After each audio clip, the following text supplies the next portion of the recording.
आते थे और राजा के साथ संबंध बनाने का प्रयास करते थे।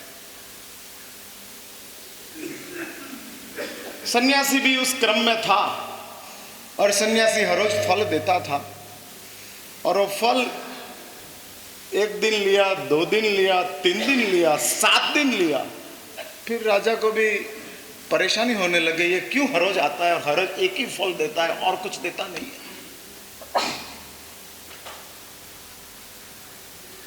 राजा वजीर को फल दे देता था और ऐसा क्रम चालू रहा। फिर तो सन्यासी की राजा ने उपेक्षा शुरू की। लास्ट में नंबर सन्यासी का आता था और सन्यासी वेट करता था, राजा के पास आया हूं, राजा को फल देकर ही जाऊंगा, उसके अलावा राज दरबार नहीं छोड़ूंगा। और ऐसा करते करते 12 साल पसार हो गया।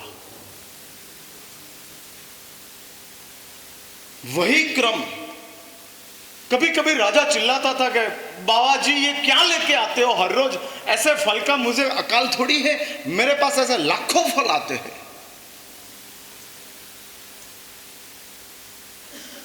सन्यासी कुछ जवाब नहीं देता था, देकर चले जाते थे। फिर तो राजा को त्रास होने लग गया कि इसके पास से मैं हर रोज लेता हूं और सन्यासी कुछ मेरे पास मांगता नहीं है।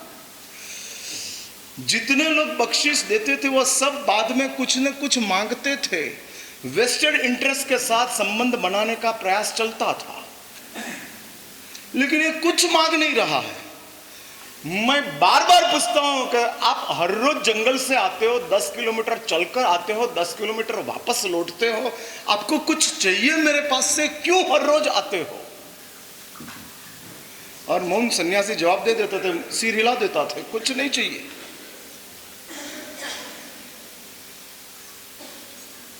और सन्यासी आते जाते थे। राजा पूछता था, आप क्यों बार बार आते हो, हर रोज क्यों आते हो? मैं अपने मकसद से आता हूं। यह क्रम 12 साल तक चला और फिर एक दिन राजा को फल दिया। राजा वजीर को दे रहा था, वजीर ने हाथ में नहीं पकड़ा और नीचे पटक गया और वो नीचे गिरने के साथ फल फूट जाता है और वो फूटने के साथ अंदर से हीरे निकले। ये फल में ही हीरे होते थे। हाँ, ये जंगलों की महिमा थी, जड़ी बूटियां थी और ऐसे फल बनते जाते थे। भारत कभी कमाई से समृद्ध नहीं बना है, कुदरत से समृद्ध बना है। भारत के पास कमाई के सोर्स ही क्या थे? कोई नहीं थे। ये देश तो खेती प्रधान देश था। किसान मजदूरी करता था और प्राप्त करता था, लेकिन इस देश बहुत समृद्ध था क्योंकि इस देश के पास कुदरत के साथ का संपर्क बहुत जबरदस्त था। और जिसके पास कुदरत है उसके पास समृद्धि कोई रोक नहीं सकते हैं। और ये भारत की समृद्धि थी। ऐसे जंगलों में जड़ी बूटियां रहती थी और इस जड़ी बूटियां में ऐसी ताकत थी और वो फल पेड़ के ऊपर आता था और फल में हीरा रहते थे और ये फल गिरा। राजा ने देखा, हजारों सोना मोर के हीरे इस फल में है। और राजा सोचने लग गया कि हर रोज 12 साल से ये सन्यासी ये फल दे रहा है, तो मैंने क्या हर फल में इतने हीरे होंगे?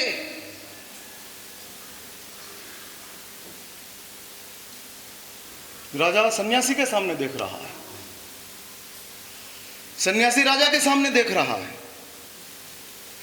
गुरुदेव ये क्या? ये फल जंगल से लेकर आता हूं और तेरे को दे रहा हूं, लेकिन गुरुदेव आज के फल में ही ये हीरे निकले कि हर रोज के फल में? हर रोज एक ही पेड़ का फल लाता था। अभी राजा को चिंता शुरू हो गई। ये फल तो मैंने वेस्ट में डाल दिया था, जंक बॉक्स में डाल दिया था। वजीर को बुलाया, वो फल कहां रखा है? हाँ, राजा पूछ रहा है तो क्या राजन आपने उसको रिजेक्ट कर दिया था, इसलिए सब हमने गोडाउन में डाल दिया है। जाओ देखो फल देखो है कि नहीं है। हाँ है कि नहीं है वो देखो। और उधर आदमी लोग को भेजते हैं, भेजने के साथ देखते हैं तो फल सब ढेर सारे पड़े थे। 12 साल से हर रोज एक एक फल आता था और वो गोडाउन में रखते जाते थे। राजा ने हर फल को तुड़वाया और हर फल तोड़ने के साथ अंदर से हीरे निकलते गए। और ये हीरे को देखकर राजा सन्यासी को साष्टांग दंडवत करते हैं। गुरुदेव, मैं आज तक आपकी भेंट को समझ नहीं पाया और नहीं समझ पाने के हिसाब से मैंने आपको निग्लेक्ट किया, रिजेक्ट किया। गुरुदेव क्षमा याचना करना। 12 साल तक सन्यासी ने वेट किया। भी सच बताओ, सन्यासी की धीरज ज्यादा या राजा का समर्पण ज्यादा? बस ठीक हम वही काम करते हैं, हर रोज प्रवचन का फल देते हैं और कब फूटेगा उसका इंतजार करते हैं हर रोज, और कब फूटेगा और कब हीरा मिल जाएगा। आप सब राजाधिराज हो। सालों से इस बात का आपके ऊपर काम चल रहा है। देने वाला सन्यासी बदल जाता है, लेकिन जहां से लाता है वो जंगल जिन शासन का है। हाँ, सन्यासी अलग हो सकते हैं, लेकिन पेड़ जिन शासन का है और जिन शासन के पेड़ से ये फल आ रहा है। जो कुछ मैं बोल रहा हूं वो मेरा नहीं है, मेड इन जिन शासन। मैं तो सिर्फ मार्केटिंग का मैनेजर हूं, MR हूं। हाँ, मेडिकल रिप्रेजेंटेटिव आते हैं ना, MR। हाँ, वो मेडिकल का रिप्रेजेंटेशन करता है, बाकी कुछ नहीं। वैसा ठीक वैसा मैं MR के रूप में आता हूं।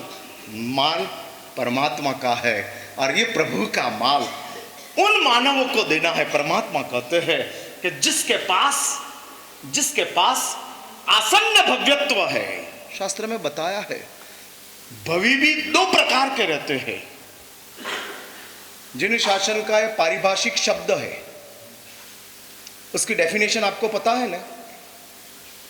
भवि और अभवि, ये जिन शासन के डिक्शनरी में आने वाले 2 शब्द हैं। और भवि और अभवि, उस 2 शब्दों का डेफिनेशन अब यदि आपको पता हो, अभवि किसको कहते हैं? हाँ,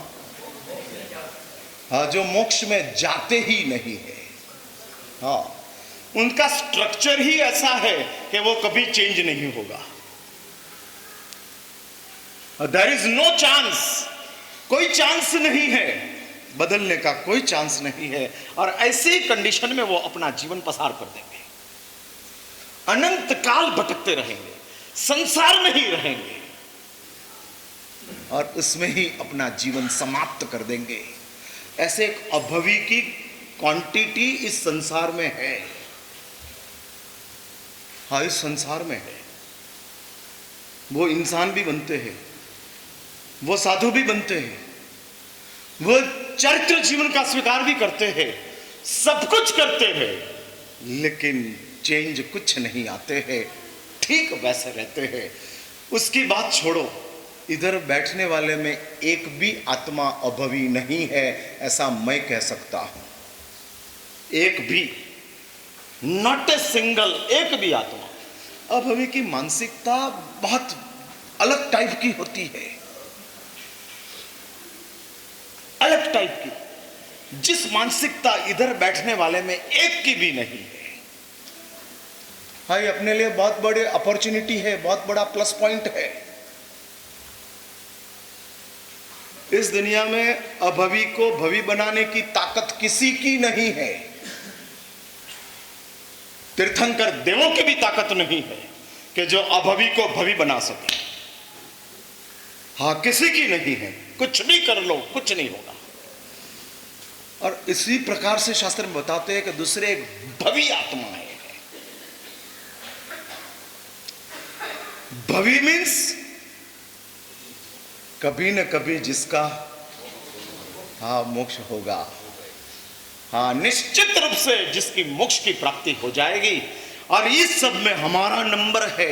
लेकिन शास्त्र में कहते हैं कि वो भवी में भी दो तरीके के भवी होते हैं। एक दूर भवी,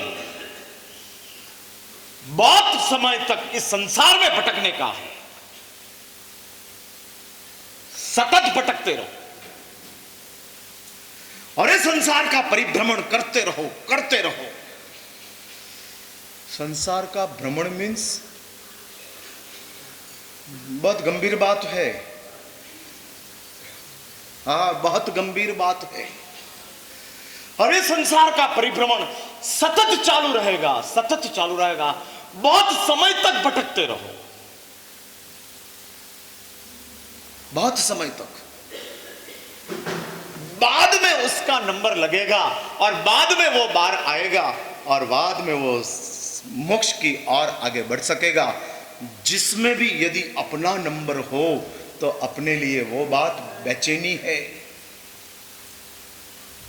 बेचैनी है। संसार का भ्रमण मीन्स दुखों में जीना, पाप करते रहना। ये दो बात संसार का भ्रमण के साथ लिखी है। दुख में ही रहना और पाप करते रहना, ये दोनों चीज चालू रहेगी। न दुख मिटेगा न पाप जाएगा।